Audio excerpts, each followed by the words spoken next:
Hello and welcome to another Intrepid English YouTube video with me, Tom. Today we're going to be looking at one of my favourite bits of English grammar, and that is the passive voice.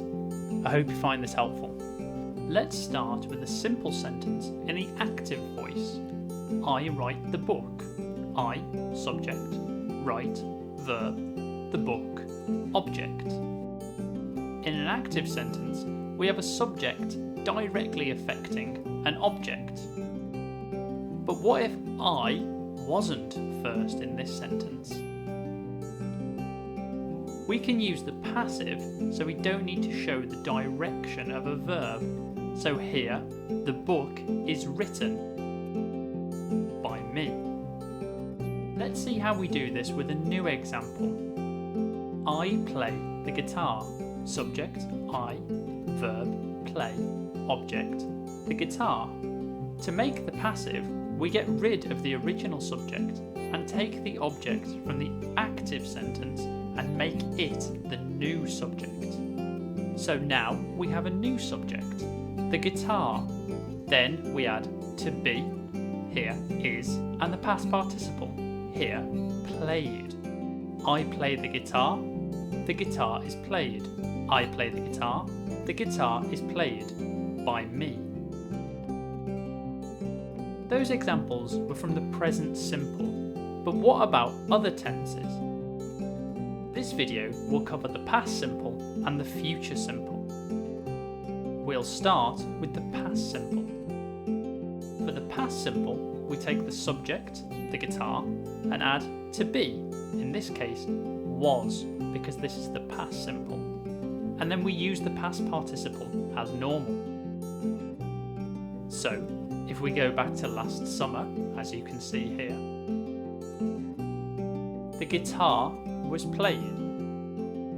I played the guitar.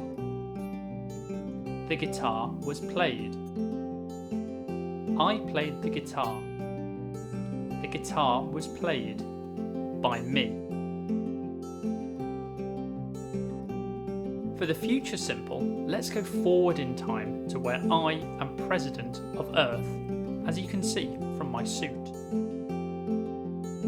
Here, the active sentence, I will play the guitar, becomes the guitar will be played. Subject, will, infinitive of be, and then the past participle. Let's recap. The book was written. The guitar was played. The book is written. The guitar is played. The book will be written. The guitar will be played.